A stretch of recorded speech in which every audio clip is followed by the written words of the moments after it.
Hey guys, welcome in. It is Brad with College SportsCast. That was a Are you little there? fumbly there at the beginning, but Are you there? Are you there, Leroy? we are going to bring you our big fuss show tonight, and we have Tennessee taking it out on Oklahoma and Michigan surviving at home. Can I please have your attention? It's all a commotion around here. What are you talking about? Let them yap at you. It's actually very exciting. All right, guys, welcome into the big fuss show with College SportsCast. I am your host, Brad, and I've got John Hammonds here with me right this minute. What's up, Hammonds? What's up, man? We are into week 5 of college football already. Doesn't seem right that we are week 5. It started, I guess, about a month ago with week 0. The week 0 games did about a month ago. But it does not seem right that we are already into week 5.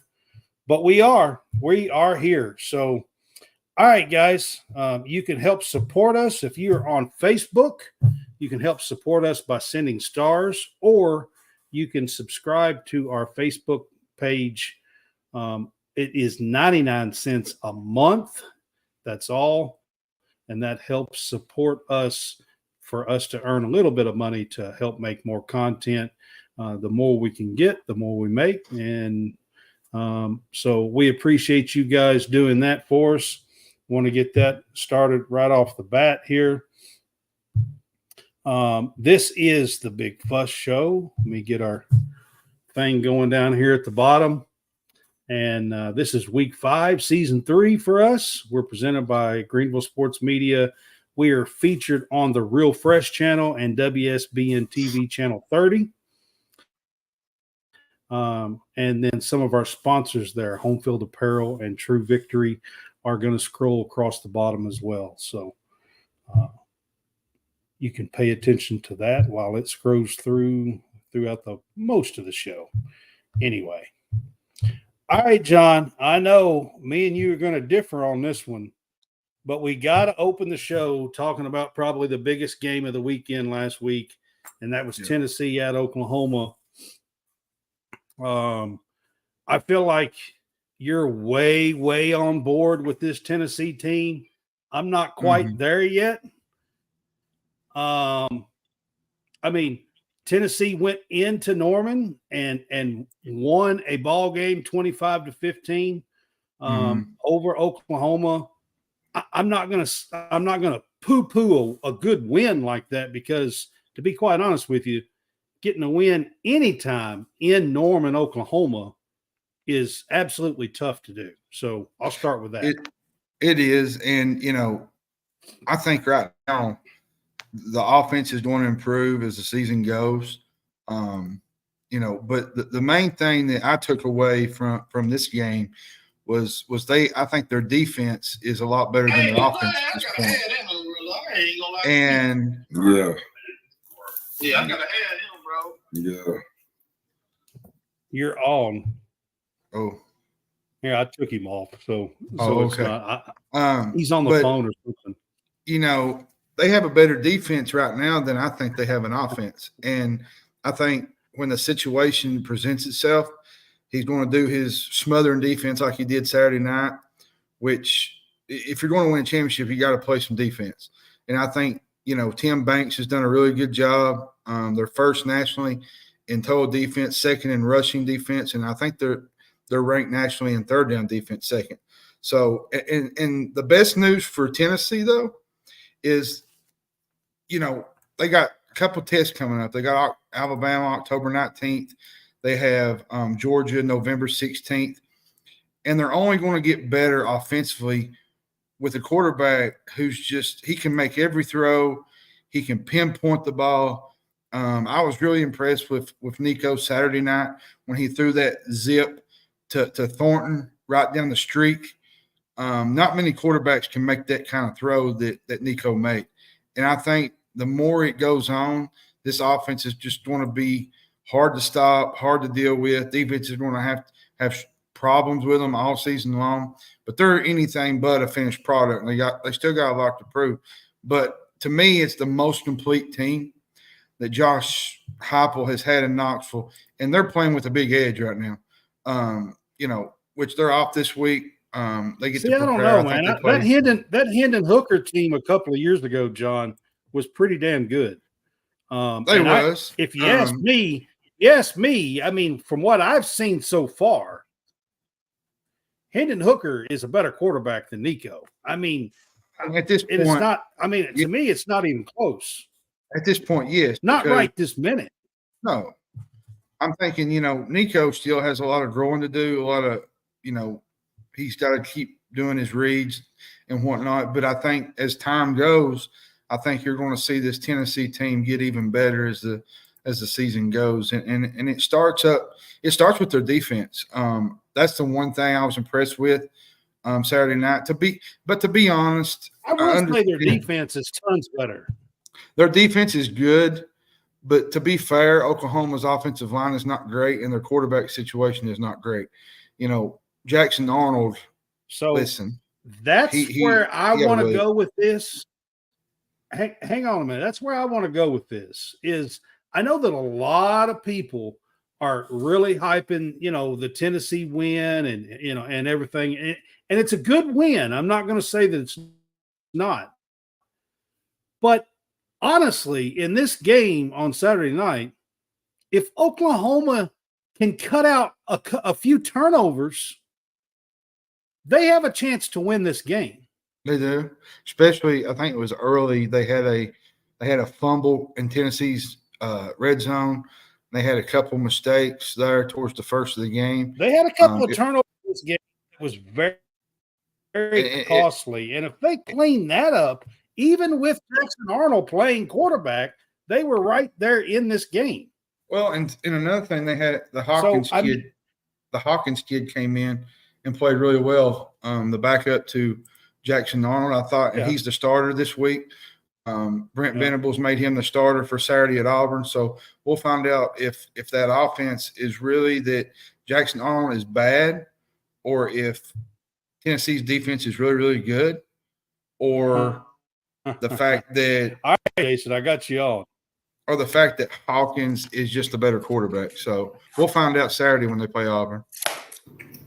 All right. So, I've been hearing – I've got a friend that a couple of years ago was on with us a little bit. His name is Mason Cross, and he was on with us a little bit a couple of years ago when we first kind of started this. He's from Oklahoma. He's a big Oklahoma Sooners fan, and he had been hyping up Jackson Arnold for 2 years to me.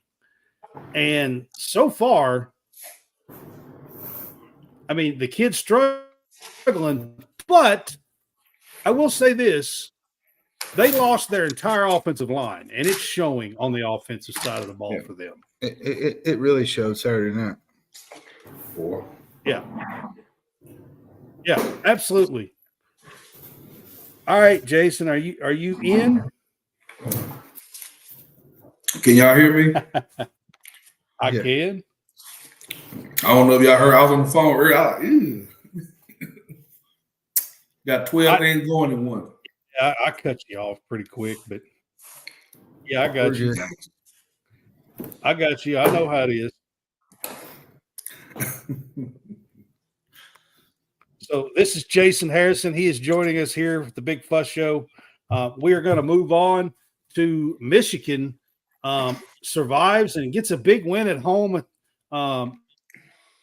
in Ann Arbor over I think they were top 10 at the time, ranked USC team, or if they were right there at the top 10 if they weren't.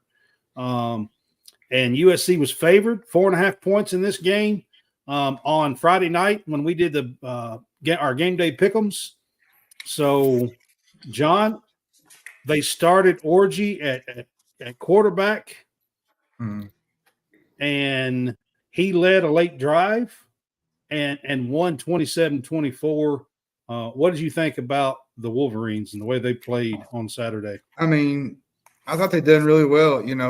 They've sputtered the last 3 games, especially in the loss against Texas. they found out what their identity was, and that's running the football.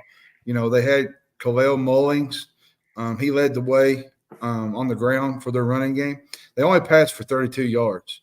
I think that was the most fewest yards they've had in a game since, 1987 I think that's what you're going to see with this Michigan team from here on out.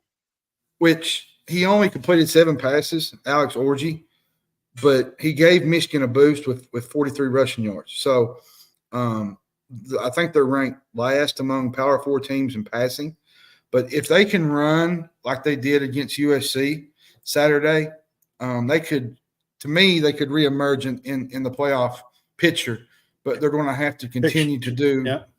They're going to have to continue to do that going forward because it don't get no easier with the schedule. So good win. Right. I thought USC didn't play real well first half. I thought second half they played a lot better. But there was just some mental mistakes. The Miller Moss throw to Will Johnson, the pick six. He just made some errant throws that you just don't do on the road and win the big house and it come back to bottom. Yeah. Jason, did you get to watch any of the Michigan USC game on Saturday or catch some highlights or something? Because I was working. I caught some highlights, man, and I want to ask you guys a question. Did Michigan lose a lot last year, or is it just well, like I said, did Michigan lose a lot? Let me answer that first question. Did Michigan lose a lot last year? Off the offense, I feel like on the offensive side of the ball, they did. They lost their quarterback, J.J. McCarthy. They lost Blake Corum. They lost some key guys on the offensive side of the ball. So because it looks like it.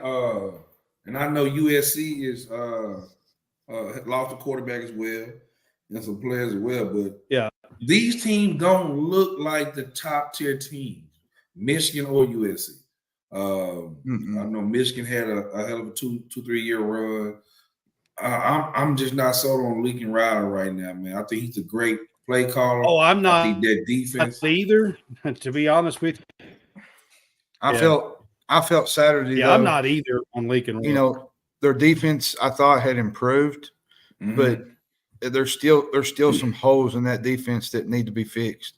I do think their defense at USC has improved so far this season.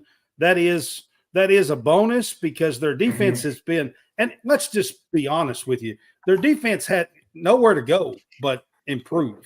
I mean, it's been horrendous the last 2 years.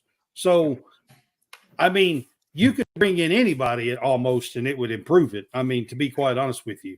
So, I'm still not sold that it's improved enough in the rough and tough Big Ten. They're not playing out west in the Pac-12 anymore. So, we'll see when it comes to that. But I do think Michigan survived with a big win here. That win, I agree. After getting kind of demolished against Texas, that win at home as an underdog, which never happens to them, by the way.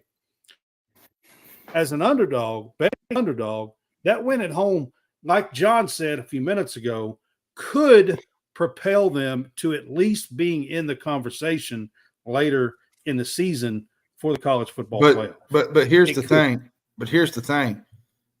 I think Michigan can't afford many more losses. They're going to probably have to win out at least to Ohio State if they want to have a shot. They're not going to be able to just go and lose a couple games here or there because the committee's just not going to put them in. Well, I mean, think about who they lost to. Think about who they lost to. They lost to Texas. Texas is a pretty damn good team. That's not going to hurt them. That's not going to hurt them. Is really not going to hurt them. And 2 losses wouldn't hurt them at all either. But I agree with you though. But what I'm saying though, Jason, is the fact that where they haven't really played that well, you just can't play the way they've been playing against middle tier Big Ten teams because Nebraska's better this year. John, if they were to lose one more and then beat Ohio State at the end of the year, and that's the only thing. Like they would be in the conversation. I agree with you, John, when you said they probably need to win out to get to that. They're probably going to have to win out to Ohio State. Is what I'm trying to say. Yeah, you're right. I can agree with that too. All right, we're going to move on to another big game that happened this weekend, and Utah goes into Stillwater and beats Oklahoma State without Cam Rising, which was a surprise. Which was a surprise to me. I mean, I picked Utah in this game, but I picked Utah with the sense that Cam Rising would probably play. Utah has always been strong defensively, and they showed it here in this game, holding Oklahoma State to 19 points, and they won 22-19. John, it is a huge statement win for them over Oklahoma State because I feel like K-State, Oklahoma State, and Utah are kind of the head and shoulders above the rest of the Big 12 this year. And we'll get to the K-State game next, but both teams lost, and now they play each other next week. So Utah has a clear advantage in the Big 12 after this win. They do, and I've said it. I said it all day Saturday. You know, the offensive line is not getting credit as much as they should for this win. They had, I think, 273 yards on the ground. They really punished Oklahoma State on the ground Saturday. You know, they ran for 140 yards on 17 carries, I think, to the right side. And then I think on the left, I can't remember what they had on the left, but they had a lot of cutback plays. They had a lot of play side runs. You know, that's something we've not grown accustomed to because Utah's has been more of a team that has thrown it through the air with Cam Rising. And they just went into Stillwater and they punished them on the ground for a lot of yardage. And this Oklahoma State team is that great, which they got a big game this week. Kansas State comes to town. So it's a really big game this week, I think. And to be honest, it's big for both teams because now you get 2 losses. The loser is way behind the 8 ball after this week between Oklahoma State and K-State. Yeah, it's a tough. Wait a minute, that game's at Kansas State, ain't it? Is it Kansas State? I think it is. But they do play each other. I can't remember exactly where it is. I play this weekend, but I felt like Utah did a really great thing, you know, run the football. They just punished them. You know, Oklahoma State came back in the game, got close again, but they just never could. They did that last year some when they were without Cam Rising as well. They went into some places and had a running scheme game plan and won a lot of games last year that way as well, Jason. They did. I mean, they've been playing that way because Cam was out last year. So they did that last year some too. Man, I was thoroughly impressed the way Utah's team traveled and showed out in Stillwater, man. I did not think that they were up to the challenge, but, man, they actually showed up and showed out. I was thoroughly impressed with and Utah. I'm going to even go as far – that defense keeps them in the game. Yeah. And I'm going to go as far as say this, that Utah might be the best team in the Big 12 right now. Man, it's not a bad argument. It's not a bad argument. I'm just saying I kind of picked them to win the Big 12 before the season started. Well, I mean, if you jump to the Big 12 from the Pac-10 from the Pac-12, might as well be the number 1 team, right? Man, might as well. I mean, I can't wait to watch Utah the next couple of games. I just can't wait to watch. But I hope this is not a fluke. And you're right. Hey, man, that was a huge win for the Utes. Yeah, it was a huge win for the Utes. And that defense, I mean, I know they ran the ball and kind of changed their game plan, but that defense holds, you know, the opposing team and keeps them in games to be able to do that. And you just, you know, I don't think Utah gets nearly enough credit for their defense, and they haven't for the last 3 years, to be honest. All right, the next one is a Big 12 game too, and this one was severely impressive to me. BYU in Provo demolished Kansas State 38-9. Now, John, game day, our game day pick'ems, I said that Provo was a tough place to play. And I said that BYU is probably going to be ready and come ready to play. However, my dumb butt didn't stick with my own thoughts, and I picked Kansas State to cover the 4, 5, 6 point spread, whatever it was, and I should have went the other way around because I knew BYU they've been playing well, but I didn't see that one coming. Did you see 38-9? I didn't, but the thing that really impressed me during this game was they hit them with I can't remember. It was, I think, 31 points in like 6 minutes. Like, it was just like bam, bam, bam, bam. And then they had the punt return that it went over his head, and he couldn't grab the ball real quick. Yeah, that might be the play of the year so far. That might be the play of the year so far. If people did not watch that you need to go back and watch that play, because I don't know how he scored on that. That was, to me, that was the most impressive punt return I've seen in quite a while. Like, he was going from his back, and then he just like cleared an alley and was just gone. Like, and now we're talking went over his head, almost went in the end zone. Yeah. Now we're talking about BYU possibly be 5-0 this week. They go to Baylor. I mean, who would have they're thought? Right there. I mean, can they win the Big 12? I mean, seriously, it's there for the taking. I'll say that. If you can beat Kansas State, who is a leader in the Big 12 or has been, if you can beat them 38-9, you should be able to be in that conversation, right, Jason? Hey, man. Defense travels, and obviously their offense traveled too. Another impressive win on Saturday. I was shocked. I thought that this was a typo when I saw it right across the ticket when I got in from my son's game. I thought it was. Yeah. I had to rewind the TV. Like, did I just see that score? Didn't get a chance to watch it, but seeing the highlights and hearing you guys talk about to be fair, Jason, it was after dark.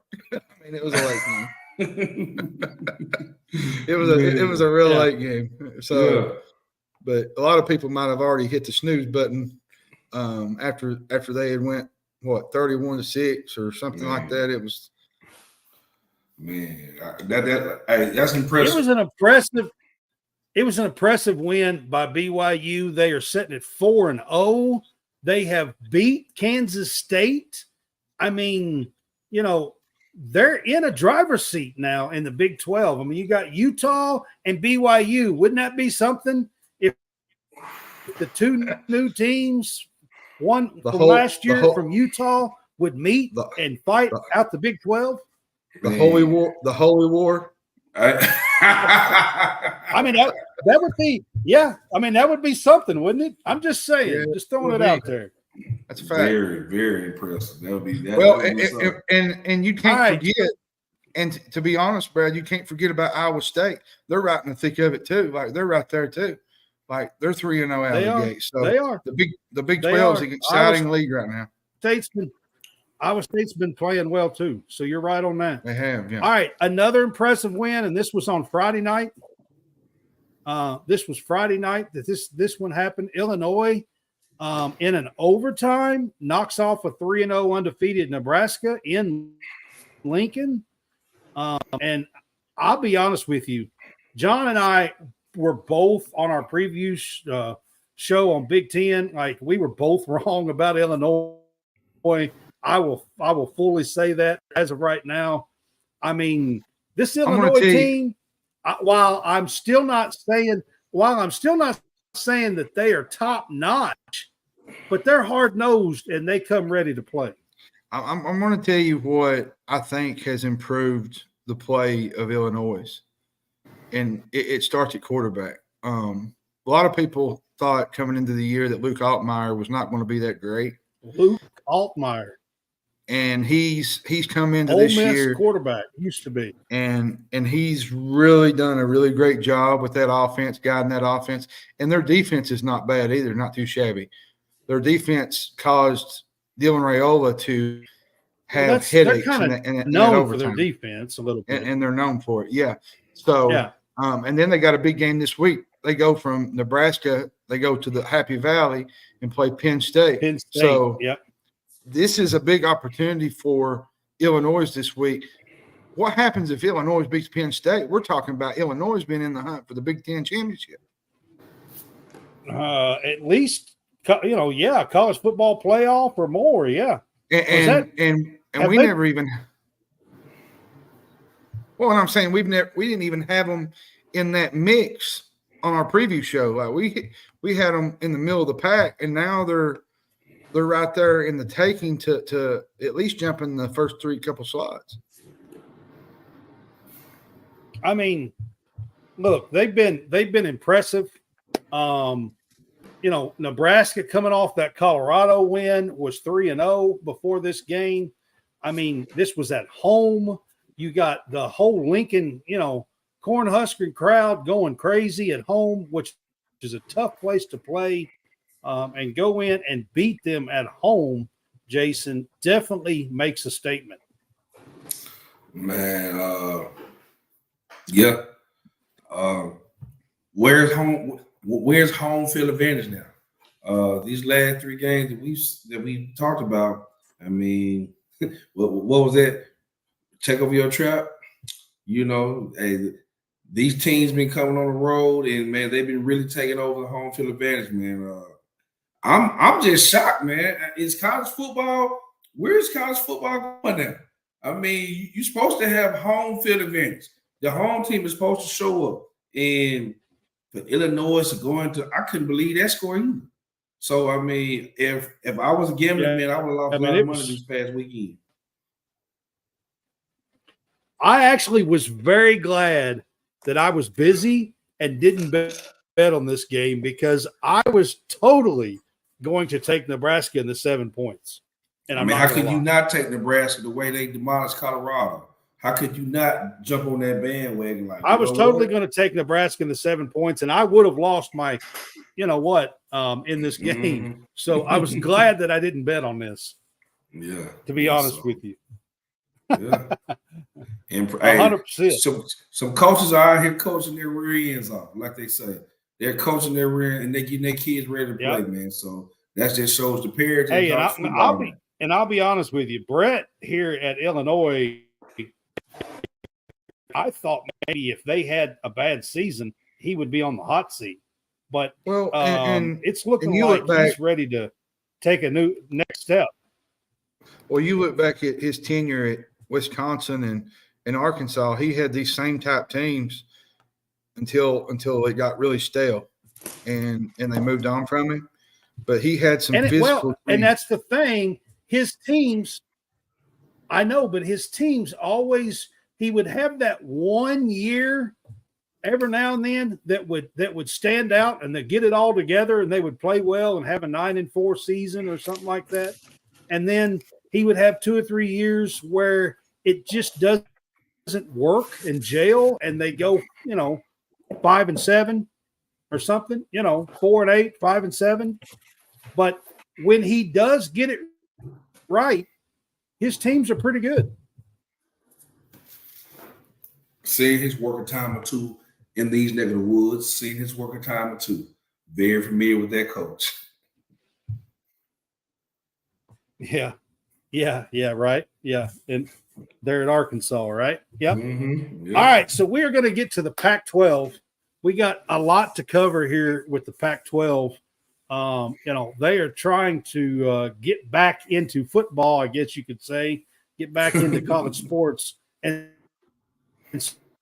survive. And Jason, I got to start with you on this one. This actually surprised the hell out of me, to be honest.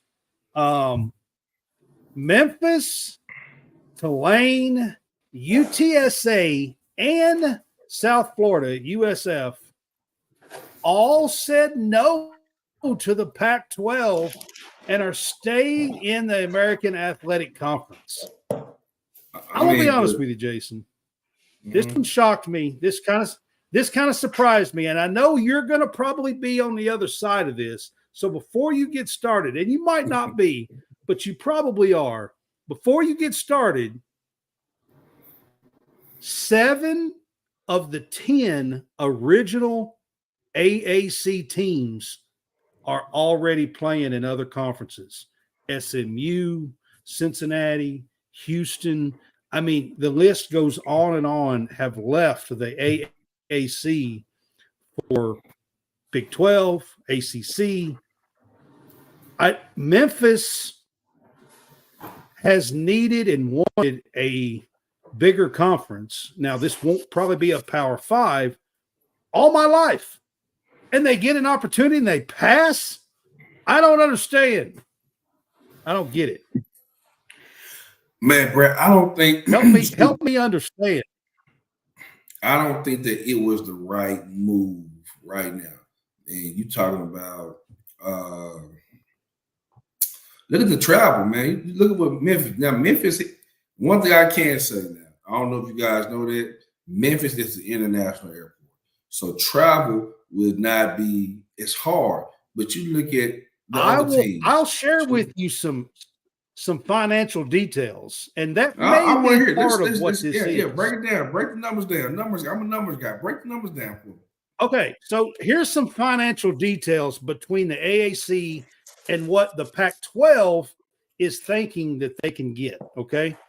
So the AAC shares somewhere between $7 and $9 million a year with their teams. That's what they get as shares, somewhere between revenue shares between 7 and 9 million a year. Okay.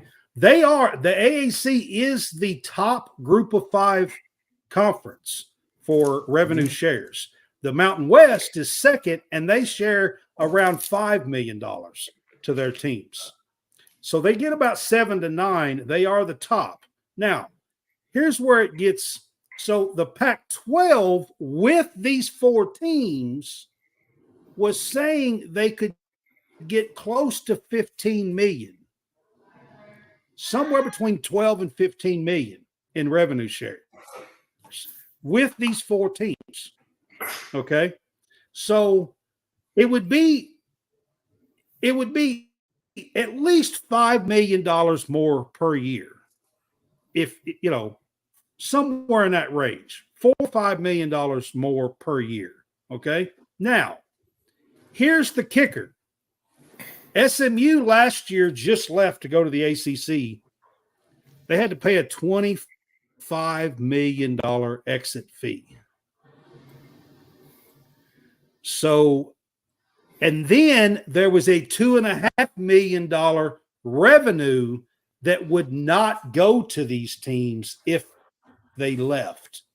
So it was going to cost each team $27.5 million to leave the AAC. There it is right there. $27.5 million. There it is right there. Numbers don't lie.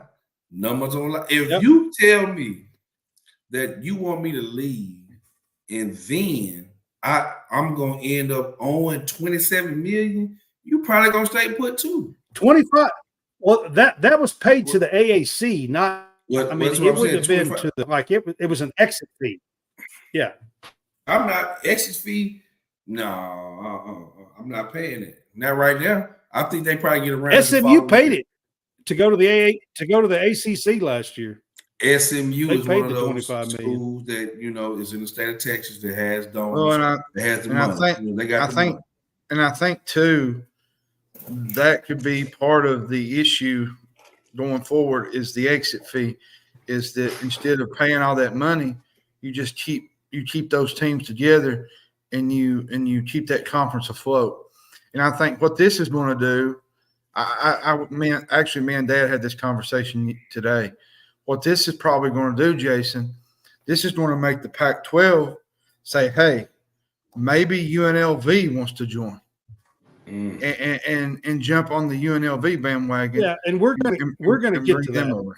Yeah. So I think that's another absolutely aspect in this too. I got a list here. I'm going to go down on kind of what happened yesterday, but I was just shocked that these teams, like I thought for sure they would jump at a chance, especially Memphis and Tulane. Like UTSA as well, to be honest with you. South Florida, I mean, they're in Tampa. That's all the way across the country. I mean, if they didn't want to go, I could kind of see that. But I was kind of surprised by that. I think you're seeing that with possible UCLA too, down the road. You know, UCLA's not had a really good kind welcome out of the gate. So, but we'll find out more. Listen, I said for 2 years UCLA was not going to be happy, but we're not going to touch that one tonight. Brad don't want to get in his rants tonight. No, I'm trying to stay on my path here is all I'm trying to do. Okay, so my next one is the Mountain West Conference yesterday. Nearly got the 8 signatures. There's 8 football schools left in the conference after Boise State, Fresno State, Colorado State, San Diego State left the Mountain West. All right. So they were trying to get everybody to sign a grant of rights to stay in the Mountain West. It was under the condition that all 8 had to sign. Okay. They got 7 of the 8 yesterday. And last night, I will pull this up and we'll kind of talk about these together. Utah State doesn't sign and leaves to make the 7th team in the new Pac-12. And I'll Mountain West is now in limbo as well. I'll give my thoughts on this one, and I know it's probably going to not revert to football, but Utah State is more, to me, has been always known for a basketball school, and I know this is probably a football move, but I think also this could be a bigger basketball move for them because. What have we seen? You can ask Brad. The last 3 to 4 years, they've had really good teams. They had that Sam Merle team a couple of years back that was really good in basketball, and they made the NCAA tournament. So I think as a whole, I think this improves them for basketball. But where does it improve them from a football aspect? Is my question. Do you? Well, I'll say this, John. You said that they are a little bit more known for their basketball. Since 2011, Utah State has made a bowl game in football every year except 2, 2016 and 2020. Every year they've made a bowl game since 2011, except for 2. That's pretty good. That's a pretty good recent history. It is, but it's not. To me, I feel like there's a lot more fans that watch them for basketball than they do their football. Especially when they've been in the Mountain West and they've competed with teams with San Diego State and others. And I just think there's nothing wrong with going to a bowl game, but winning 6-7 games a year is that really? Is that really making that bowl game? Yes, because making that bowl game gets your conference money. And right now, the Pac-12 is looking at monies. I guess you put could it together. I guess you could look at it that way, but I feel like their basketball program has been a big hit too. Especially the last 3 to 5 years, they've had a really good special basketball program. I think it's both with Utah State, but you can't discount the football and making those bowl games like 10 of the last 12 years or whatever it is. I mean, that's money that the Pac-12 can count on. You know, if you can continue that streak, listen, I know, John, you're against the whole 7 wins going to a bowl game thing, but I'm telling you, for your school and for your conference to get more money, it means something. Well, Look here's at my Kentucky, thing. the way they have built. Look at the way they have built the other programs because of the money they're bringing in. I'm not disregarding you, but Jason can kind of hopefully back me up on this. But you start winning 7, 8 games, well, what's the next level? Like, because you hear Stoops say all the time, and I don't mean to bring Kentucky in this, but it's sort of in that kind of category, like 6, 7 wins. He says, well, we're going to go to the next level. Well, what is the next level? If just winning 6 or 7 games a year is what people are, accustomed to, what's the next level then? But you're talking about different things. So I'm talking about the Pac-12's looking for monies, right, Jason? Everybody looking for money, man. Because you got to look at the SEC. With the SEC, yeah, and what is the Big Ten? Still called Big Ten. The Big Ten is doing. They done built so much of a power that it's not the Big 18. You know what I'm saying? So it's like, I mean, but see, you look at those two conferences, and they're trying to align themselves as the next top tier conference. You got everybody leaving the Pac-12, but now you got people going back to the Pac-12.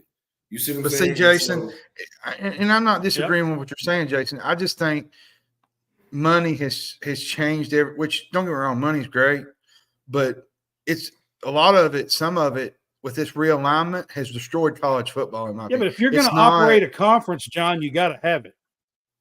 I'm not saying that. I agree with what you're saying, but it's changed how I look at college football now. It's not what it used to. It's changed the whole landscape of college sports. If you like want to be back in the 90s, I'm more of a 90s football guy.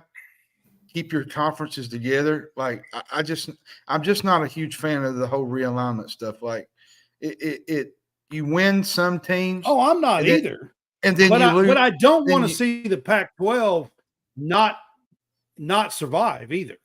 To be quite honest with you, I agree with you. I'm just saying in general, Jason, that sometimes when you do this and you move these teams from different conferences, some teams get left behind in the dust, and that's where I was kind of. Man, it's unfortunate. Okay, I'll say this. And this team that I'm about to say looked good this past weekend. For so long, it's been one doormat team in the SEC football. And this past weekend, they look damn good. I'm talking about Vanderbilt. Yeah. Think about that. Vanderbilt was able to go out there and get them a transfer. You see what I'm saying? They brought them a quarterback in with some moxie. And it's changed that whole landscape of, their whole team. Now that program looks, I'm not just if money wasn't involved in this program, if the money was not there, Vanderbilt would not be able to go get somebody. I don't think money has a lot to do with it. I think the portal has more to do with that than the money. Well, think about it, because the revenue sharing the SEC is second to none. Think about that. Yeah, we could listen. Money does play a part in that. We could have this debate all week, but we're not. But we're going to stay on. We're going to stay on topic here, guys. So my next one is after Utah State did not sign their papers with the Mountain West. That makes UNLV in play again, and now they may wind up in the Pac-12 after all, which I'll be honest with you is where I think they should have went to start with. Like, I really think they should have went to the Pac-12 with these teams. I don't know why they wouldn't.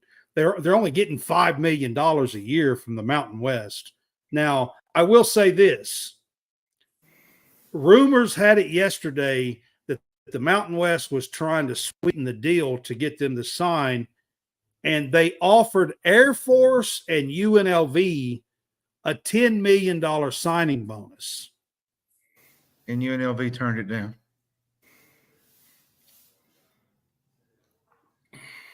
So, again, monies is involved here. And that's the reason why. That's the reason why. You know what I'm saying? Like money is the, it's the evil here, but the truth is all of these teams, all of these conferences are fighting for money. You really want to know? UNLV had a chance yesterday to get $10 million extra dollars. And you really want to know? And to be straight, John, they're only getting $5 million per year, so that's 2 years worth of revenue for them. I think what's really driving this though is television contracts. It drives it up more than anything. I think it's one of the main things because you look. But again, that's money. Those television contracts, the higher the money, the more. Which SEC makes $51.3 million a year on their television contracts. I mean, that's they're shared. That's top. That's what they were last year. That's top dollar. Now I don't know what the Big Ten's making. I think it was like in the 60s something, 50s. I think. Yeah, high 50s. The Big Ten's in there somewhere, but I mean, for some of these schools like UNLV, I think this would bump them up a notch, especially for those games like you get with the not even football, like basketball, baseball.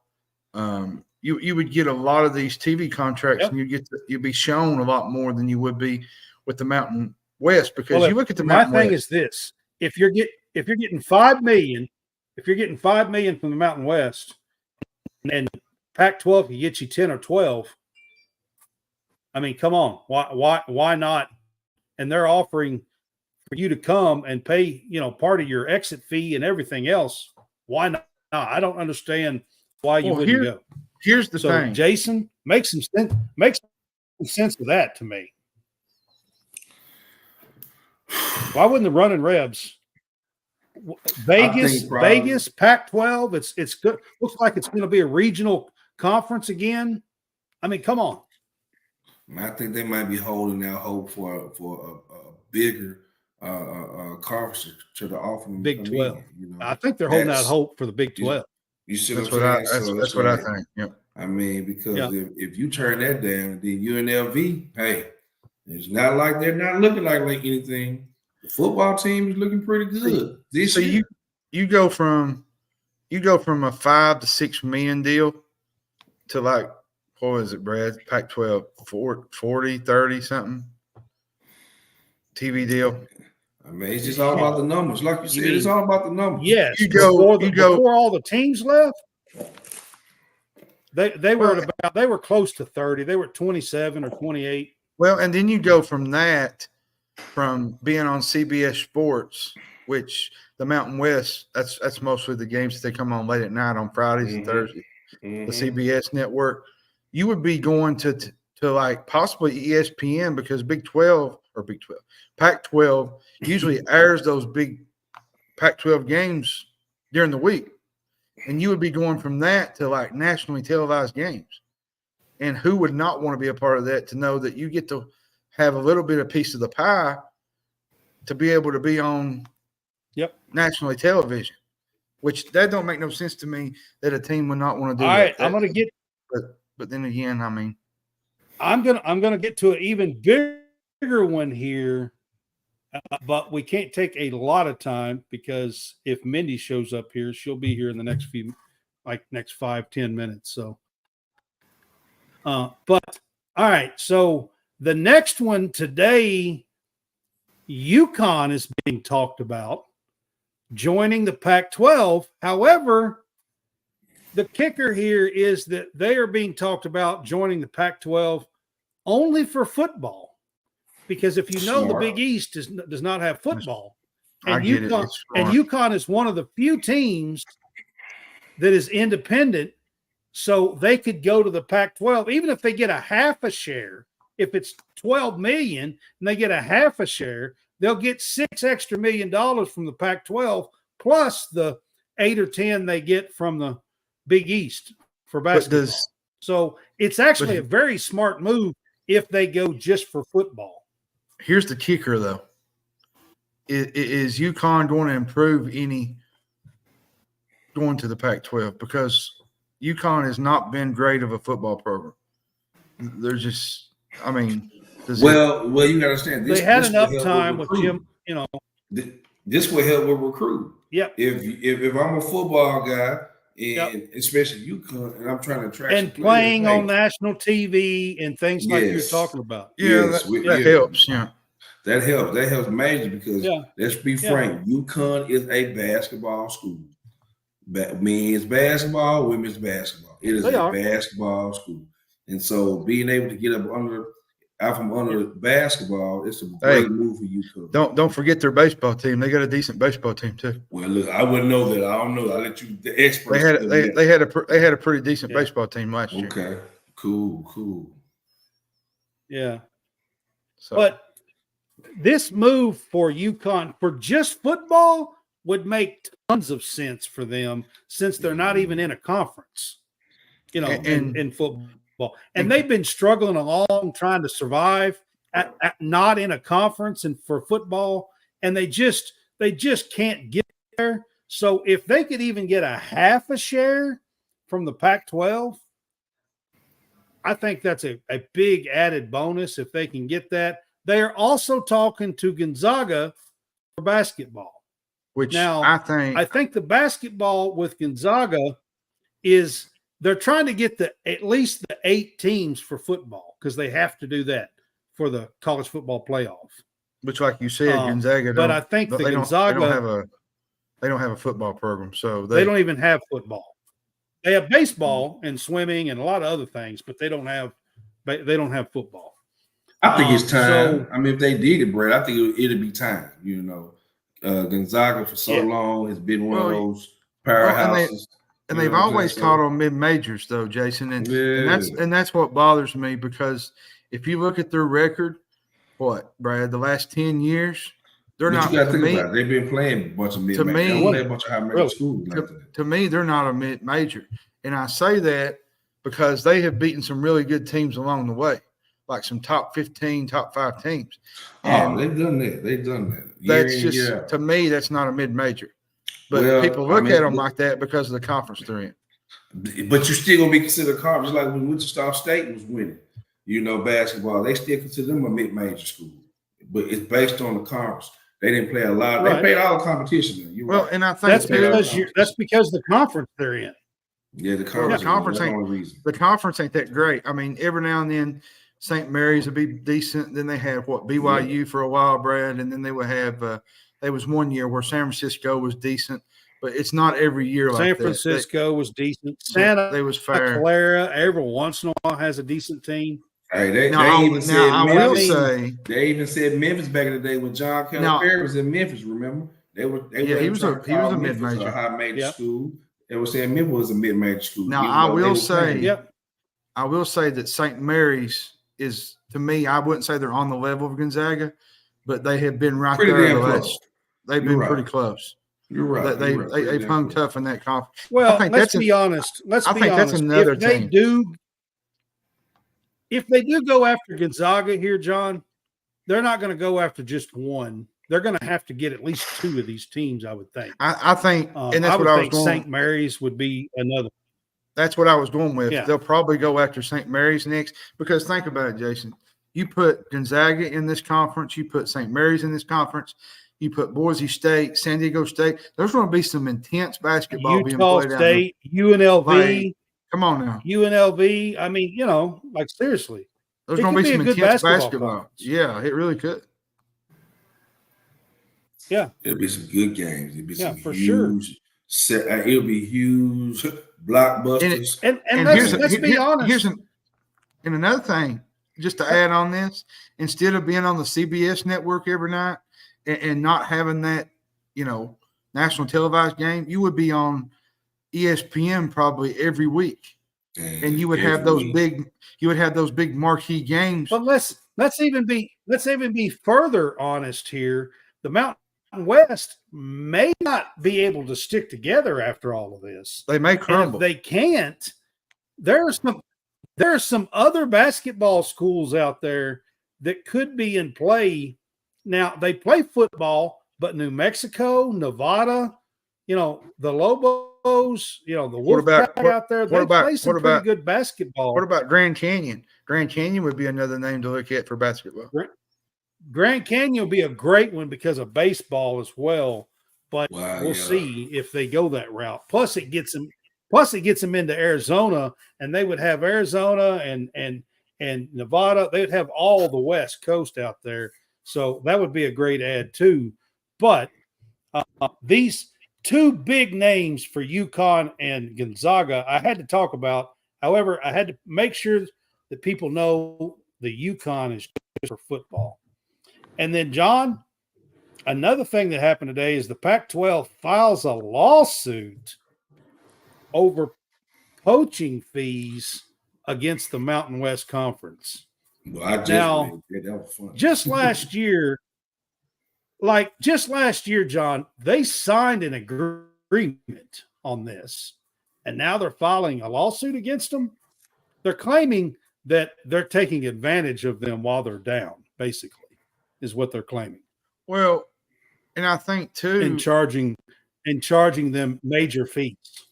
I think, and two on this for these exit fees, poaching thing, the Pac-12 is arguing that it isn't related to scheduling the football games, and I don't see how it's any of that. Right. And I think what's going to really happen, and this is just my opinion, you're going to have the Pac-12 and the Mountain West. They'll probably end with all this settling in the Pac-12 paying a reduced amount, in my opinion. What's going to happen? And I think you're going to see a merger by the time this is all said and done. Yeah. That's what it's setting up to look like. That's what it's setting up to look like, Well, a CBS writer wrote today that they were basically claiming they had no choice. They were under duress. And yeah, I don't know. Well, and listen, you got to look at this is all a bunch of front. So basically, they're going to get together. They're going to have lawyers to talk and everything. And eventually, this is all going to go away. They're going to work out some numbers. It's going to be a merge more than likely. I think by the time it's all said and done, your other teams, Wyoming and New Mexico and Nevada and Air Force is one of them. There's a few other teams out there that's not being talked about here. I think I think in the end you're going to see some of them all in the same, in the Pac-12. Don't you think, Jason? Man, when the college football playoff starts and you see how close you were to getting in the college football playoff, that's where I say the merge begins. And I'm going to tell you, we all together and we get a chance to get in the college playoff. You're absolutely right, Brad. They will be merged. I agree with you. I say this too, Jason. Let the lawyers hammer out the numbers, get behind closed doors, and make another power conference. Yep. Man. That's all what it's turning into. You can't beat them. You got to join. That's exactly what's going to wind up happening, I think. Here's another thing I think caused a lot of this was when Oregon State and Washington State was wanting to schedule these teams. I think that had something to do with it because there was a little animosity. There was a lot of animosity there. Yeah, I mean, absolutely. I think so. I think in the end, you're going to see basically a merger between a lot of these teams out there. It may even be called the Mountain Pacific Conference or something by the time it's all said and done. Who the hell knows? They're going to keep Pac-12 together. They're going to keep Pac-12. They're going to keep their name. I know Jason. Yeah, they will. They will keep the Pac-12 because it has the. Yeah. I know Jason's got to go, but I just wanted to say they'll keep the Pac-12. I don't want you to be smithering and having yourself a good time after this weekend. I just want you to be on your best behavior. Listen, I'm not. I wasn't gonna bring it up. I'm not gonna bring it up, but I know y'all know what's going on this weekend. If I could make it, I would make Yeah. it. I'll tell you what's going to go on this weekend. We're going to beat that ass. Hey, man, listen, we go. Hey, man, the train is coming. The Ole Miss Express train is coming. Yeah, it might be headed to Florida after this year, is what I heard. Stop that. The Lane train is coming to Lexington. The Lane train is headed to Gainesville. Man, here y'all go. See, I should have left 30 seconds ago. Here y'all go. Jason, we love you, man. All right, man. I'll see you guys later. Have a good one, man. I love that guy, man. All right, He's man. awesome. We'll see you, Jason. All right.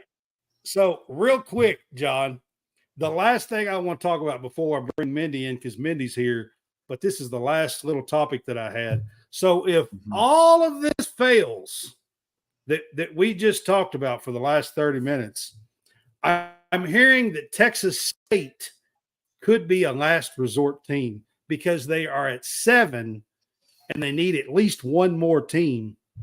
And what's really interesting about this is if they do get Texas State, every single team in the new Pac-12 will end with State. I think you could. I mean, Oregon look State, Washington State, Fresno State, Boise State, Colorado State, and Texas State. Utah State. I mean, every school would end with State. Well, and I think too, if you have, I don't know if a lot of people have watched Texas State play. I think they could be a good team to run into this conference and win because, you know, they whipped UTSA. They almost beat Arizona State, a team that's originally from the Pac-12. And a lot of people don't realize that they could compete in this Pac-12 with the football program.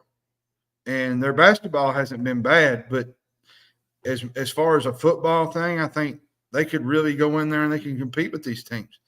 And you see it, you know, I think there was a couple people in the – I'm just saying, I heard late this evening as a last resort, if UNLV don't go, if UConn don't go, if Gonzaga don't join, if, you know, the Mountain West don't merge, Texas State – But the quick question is, last resort team. Would Texas State make that move knowing that they got to travel across country, like with Texas, which that would be the biggest kicker because quite as far. They're at least they're not in Texas, as far, you know.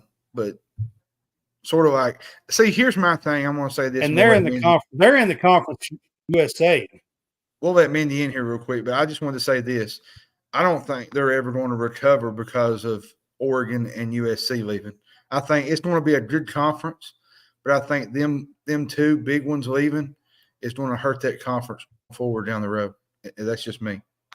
I think losing them to the Big Ten was kind of devastating. All right, guys, we are going to wrap this up, and we're going to go with our ace in the hole with Mindy. It's time now for Ace in the Hole with Lady Luck, Mindy.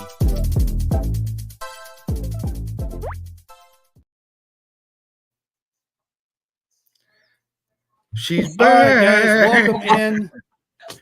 There she is. Hello. How are you tonight, Mindy? I kind of feel like I was a 6 in the hole last week. You know, my up card was a 10, under was a 6. Hey, what can I say? It's the first time my model did not beat. Yeah, Vegas let's do a so a little down week. A quick review of what you did last week. It wasn't a good review. How about that? I think I was like 1-4, something like that. Yeah, well, you started 4-5 the first week, so but here's the thing: I mean, it's not always going to go smooth. Sometimes you're going to have weeks where they don't look great, and then the next week you could probably knock them both out of the park. Like it's part of the betting model. Like I tell people all the time, which I'm not a big bettor, but at the same time, you got to know what you're doing to do this, and I think you do. Betting is on another level, and I'm not in that regard, but I know that a lot of people are in that. And what I would do, I would probably bet the house, and I lose every single thing I got. So that's why I stay on here with Brad, and I let you do all that modeling stuff and trying to figure out who's going to win and whatnot. John does not need to bet. I can tell you that right now. I can tell you 100%. John does not need to bet because, like he just said, he would bet everything he's got on something. Just throw it out there. He's that confident in it. Instead of betting like a smart person, you bet a little here and a little there and a little here. I know that's how you bet. You're not putting $10,000 down on a bet. I know you're not. So she's not the mattress. She's not the mattress guy. A little here and a little there. From Houston. Mattress Matt. She's not Mattress Matt from Houston. So that's right. Putting it all on the Astros this year. Put it all on the Astros. Oh goodness. Yeah, I mean, I'm a volume better. Mindy, so I do everything a little bit different than everyone else. So I actually put out a lot of bets because again, I always say it's easier for me to hit 11 out of 20 than 2 out of 3 every time. Which today, though, I'm going to go 2 out of 3. It is. And that's exactly how I kind of bet. I mean, if I'm going to bet, now I may not do 20, but I would rather bet 8 than bet 2. Exactly. You know what I'm saying? Yeah, I bet 20 or 30. You know, I feel like if you bet 8 or 10, then you're more likely to hit 2 or 3 of them. You know what I mean? You know, so you come out either on top or at least equal, and then you play again. You live to see the next week. You know what I mean? That's how you're supposed to do it. So, Mindy, I got a question. Right, with that said, what you got this week? Oh, that was the question. You were the intro this time. I got it. I got you. I'm trying to be Brad tonight. I'm interested this week because there's some really good games this week. Well, and then it's one of those like, I'm kind of running behind. College football. Yeah. So I'm running a little bit behind. So I only got 3 games for you today, but I got my lock for you, and I got my what else was I gonna say? I lost my train of thought. You know, that winner that comes from behind that gets it. What do you call that? Upset alert. There we go. Upset alert. Yeah. And then I got just a regular old pick for you. Yeah. On one of those state teams you were talking about. All right. So you got to lead the way. With, so which one I should do first? What's your regular pick? I've got an old regular pick with that state team. What's your regular pick? Let's start with that one. All right. We're going to look at Washington State versus Boise State. So there's a couple state teams for you. But yeah, this one here, I kind of think, the Cougars, they're kind of looking battle tested so far. They've been like pretty impressive to me. They got those wins over Washington State, over San Jose State. I think it totally justifies that 25th place ranking, that they're sitting at. I just take a look at it. I mean, I think they're going to be decent. They're better than I thought so far. They're also a team that wins us money, and I like that. So they're 3-1 against the spread this year, and the Broncos are the opposite. So these are the guys that aren't making us any money. They're 1-2. So this point spread for Washington State here looks pretty good to me, being plus a 7.5. I just think here this one goes to the Cougars defense. So I'm going to take those points. I like the Cougars here, plus a 7.5. I like that defense. They forced 5 fumbles so far and 5 interceptions. I love a great defense. Yeah. They have been playing well. I will forewarn you that Boise State has a hell of an offense. So that one kind of worries me. I'm just going to be honest with you. Hey, that's okay. That's okay, right? It's, that's the fun part about handicapping. It's literally a 50-50 spot every time we look at it, right? I mean, all we're trying to do is find a little bit of the little bit of edges. And so for me, I think the defense is going to be that little bit of an edge. Now, Washington State John has Mateer, I think he's played. battle tested. I like him. Washington State has played really, really well so far. I mean, not only the San Jose State game last week, but 2 weeks ago they handled Washington, who was like a 5.5-point underdog in that game as well, and won 24-19, I think, in that game. So, they're 4-0 and looking really good, to be quite honest. So I can't say anything bad about the Cougars here. So it's an arm wrestle. It's a grudge match. Go Me with versus your Brad. Let's go with. I didn't say that I wouldn't. I'm just like Boise State kind of worries me with their offense. But all right, so let's go with the lock of the week. All right, so I totally missed what do you got on my. I totally missed with my Huskers last week. I mean, they had a chance to win it right at the end. But no matter what, if they would have kicked that field goal to win, they still would have lost by the points. And both of those teams suddenly decided that they were going out and were going to be ready to score. So there's a couple different things that I look at when modeling college football.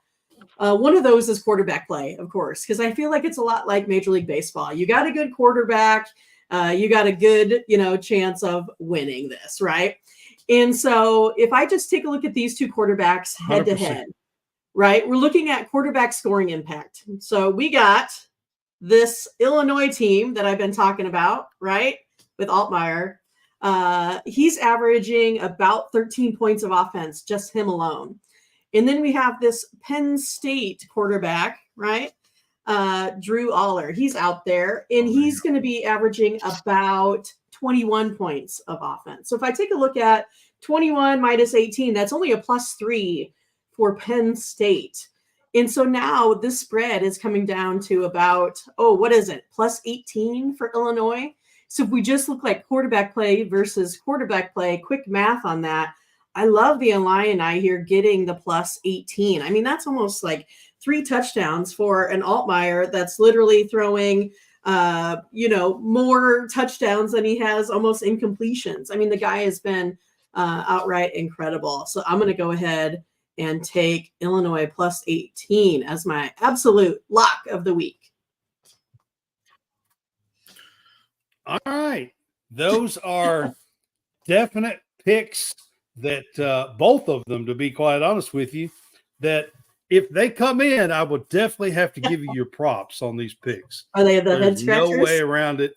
Well, Happy Valley is a tough place to play. I agree with you. Illinois has looked really good. We talked about Altmaier earlier on this show tonight and talked about how well he is playing. So, we did bring him up this earlier in the show. So you are right. The way they have been playing, I think they could possibly play within that 18 points seems like a lot. So yeah, I mean, I think that's a I'll lot give of you what that. it comes down to. What about you? What about you, John? Too many points. I mean, Penn State's going to win 18 points. What's that? Yeah, I mean, even at Penn State, I think, because Penn State has a notorious thing to have games where they don't really play well, and their offense goes kind of scatterbrained. They have a game where they play really well, and then especially they have a game against good defense. Yeah, and they just look like they haven't never played it down in their life. Like, and I can agree with her on this one. I think Altmaier's playing really well. And if I'm not mistaken, didn't Illinois upset them a couple of years ago there? Was it a couple of years ago in overtime, I think? Oh, that could be. I mean, it sounds familiar. I can't remember. I also think of, Penn State being that methodical team too, right? They're going to go to the ground game a lot. They average, 104 out of their running back. Well, and I think too, this is the kind of game that whoever gets a decent stop and gets one of those stops in the red zone and win this game, like it's a tough environment to play in, but Illinois ain't not accustomed to that. They went into, Nebraska, which is improved, way improved and won. Like which I'm not saying Nebraska is a better place than Penn State, but it's still a road game. You know what I'm saying? Like, Yeah. The road teams have been really good this year, I think. And hopefully we continue that little stretch.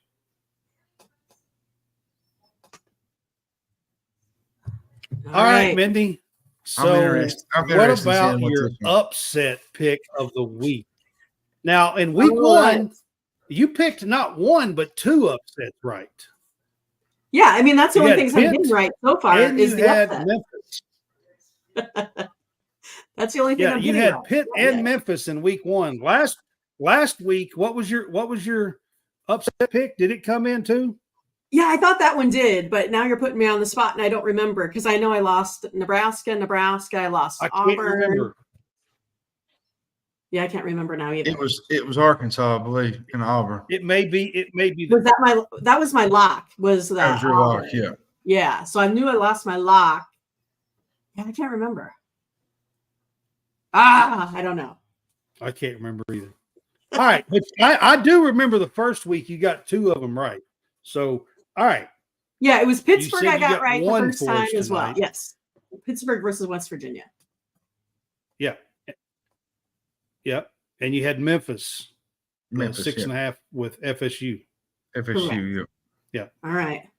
So I think we're going to go ahead and go with a script that we saw last year. Okay. So we got Louisville out there, 3-0 start to 2024, right? They just showed up and they kicked Georgia Tech's butt in a convincing way. Here comes Notre Dame, the wobbler of the conference right now. Couldn't even pull away from Miami, Ohio, right? I mean, this one here, I'm going to go ahead and feel like this is going to be that last year. They haven't looked great. Over again. I mean, it feels like a defensive battle again, right? Last year it was at 7-7. And then it just went to all of a sudden we have Louisville out there, 26 points in the second half, put up 195 yards rushing. I'm going to take him here at plus 185. I'm going to take him here just for the straight up win. Picking the Cardinals over the Irish. I like that. You're going to take. I'm doing it. And that's at Notre Dame. That's at South Bend. It is this time. Last year, and we have to watch knock them off. But it was in Louisville.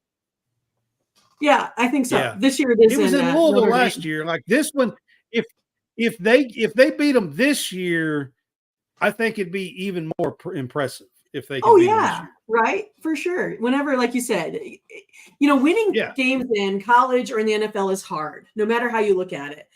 So no game out there. I give credit to every team that can win a ball game, even if you're supposed to win it. It is hard to win games.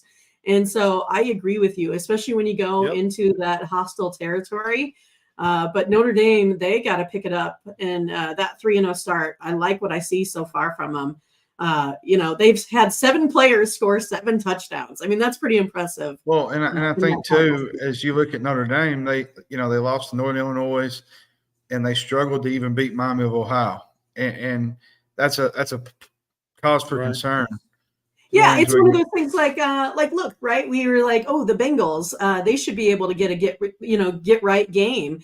That didn't happen last night, and I think this is kind of one of those things we expect Notre Dame to have that get right game, but I'm not sure this is it. Speaking, I know you bet high on the NFL. Jaden Daniels is the truth. Man, I guess so. He might be the only Heisman that I've ever seen come out and perform like that. I mean, honestly, he put on a show last night. That's for sure. Yeah, he's like Lamar Jackson with a better arm. Did you have to bring Lamar Jackson up today? Did I? I didn't mean to. Was I not supposed to? I don't know all the backstory. I'm just kidding me.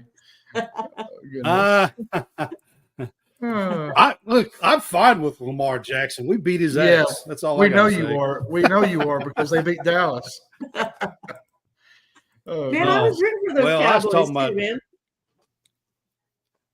I was talking about in college. That's what I was talking about. Okay. Well, good. I wasn't talking about the Ravens. Oh. Keep it. All right, you All guys. right, Hey, Mindy. thanks again. So That's all is I got that- today. Is that what you have for us? That's all I got today. I was Okay. running a little bit behind, and so I just All right. got through there, got through my stuff, got all my sheets, and ready to go. Right. Okay. Well, we appreciate you coming on each week and doing this for us. Mindy, you've been great, and we look forward to having you back next week and moving on, maybe throughout the season. Even with basketball, the thing I love about Mindy are cool with that. But I know I love hoops. See that? Well, the thing I love about Mindy is she gets to come in and she gets to be her own celebrity. She gets her own music. 24 is mine. She gets her own introduction. Like who gets that nowadays? Do you see my shirt? Lower Marion. I don't know what that is. 33. That's where Kobe Bryant played high school. Yeah. Got it. Okay. That's Kobe's high school jersey. Yep. Nice. That's impressive. Yeah. I need to know. I need to know more about my Kobe history, I think. Yeah, that's Kobe's high school jersey. Brad, trust me, Brad can tell you. Brad's a big Kobe guy. All right, awesome. I'm a huge Kobe guy. Yeah. All right, Mindy, we appreciate you coming on, and we will see you next week for Ace in the Hole. Let's do it. We appreciate it, Mindy. All right, thanks so much. We appreciate it. Thank you. Our Lady Luck. Let's do it. Let's get some wins. All right. I'm ready. Bye, guys. All right, let's go.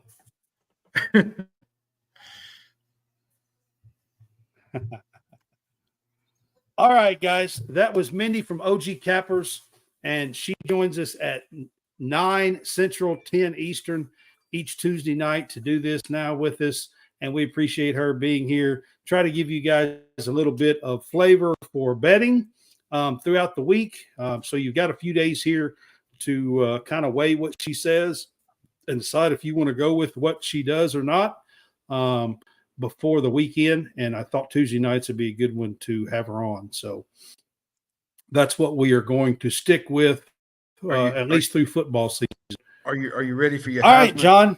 Your Heisman Next. Yeah. You ready for your Heisman list? Heisman. Yep. Yeah, we was going to talk about it. You said our Heisman rankings. As soon as I find it, yes.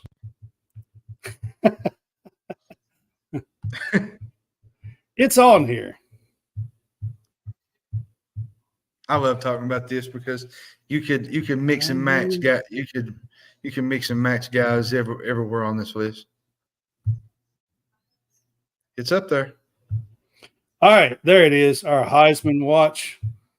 All right, so let's run through this kind of quickly so I can talk about what we're going to be doing coming up.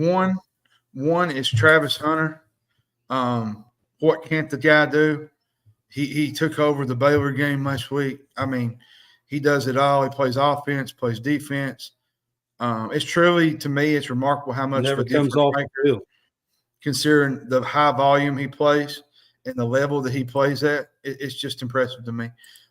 Two would have to be your guy, Cam Moore. Quick question when it comes to Hunter, real quick though. Will he really get consideration? Do you think because it's almost always a quarterback, and if not, it's a running back 9 times out of 10. I'm curious about that. I don't know how they'll do that because like you said, a lot of times it's quarterback. We've really never seen a defensive guy. Now we did see Charles Woodson. Was it 97? He won it from Michigan. Long time ago. Which I thought was a long time ago. Which I thought Peyton Manning should have won that, by the way. That's a topic for another day, but at the same time, congrats to Charles Woodson. But number 2 is Cam Moore, your guy. I think he's a difference maker. He's right in the thick of this. He really showed out Saturday against South Florida. He threw for 400 yards. 3 to me would be Ashton Jeanty. They seem to overlook him. I'm liking your list so far. I think Yeah. A lot of people overlook him a lot because he plays for Boise State. But this dude is an absolute stud. And while he didn't have a real good performance last week, he had one against Oregon that was up there with just about any running back in the country. And they play an undefeated Washington State team at home this week. So, like Mindy, she wrote that game, so it should be interesting how that game goes. 4 was 3, right? 4 would be Jackson Dart. But I'm going to be fair here. Jackson Dart really has not faced much competition. But he's putting up big numbers every week. He still has the numbers. He does. Yep. And he leads the nation in passing yards. I think he break Tim Couch's record for most yards in a certain amount of games or something. There was a record on it earlier. I can't remember. It was something. But anyways, I think Jackson Dart has really had a great year so far. So was that 4? That was 4, right? 5 would be Jalen Milroe. He's got a big game this week. We'll talk about that more Friday, but they bring the Georgia Bulldogs to town, which I think is going to be a fun game to watch. He's got a chance to put his name at the top of the list this week. I think he'll climb if they was to win this. Even if they lose, I think he'll climb. I still think he's a great quarterback. Their offense is having a great year so far, except for the little South Florida game where they had penalties. They had a lot of mistakes go wrong. And I'm going to go a little bit different for my number 6. And it might not be somebody you know, but it might be. Eli Holstein from Pittsburgh. He's putting up some really big numbers. They're 4-0 starting out of the gate, Pittsburgh is. And then, a couple of guys that are kind of in the back there is Dylan Sampson, I think, from Tennessee, and Caleb Johnson from Iowa. I think Caleb Johnson's having a really good year at running back. Dylan Gabriel's there, but I wanted to go somebody kind of different with Holstein. It's unbelievable. The ACC, you've got Pitt and Duke at 4-0, and Florida State is struggling like they are. That's all I got to say. Yeah, that's all I got to say. 100%. That's all I got to say. All right, guys, our final buzzer. Just so you guys know, be on the lookout. Basketball season practice started yesterday. And here in Kentucky for girls and boys, women's and men's, I'm going to be covering the women's team this year and excited about that opportunity. We are planning to do a weekly show. Now, this show, I'm not real sure when we're going to do it, when we're going to squeeze it in time-wise and stuff. I know next week we are going to do a preview show for the season, men's and women's. We are going to do a preview show for Kentucky basketball. I want you guys to know, I want you guys to be here. We're going to talk about Mark Pope. We're going to talk about Coach Kitty Brooks. We're going to talk about all the new players brought in and the hype and where we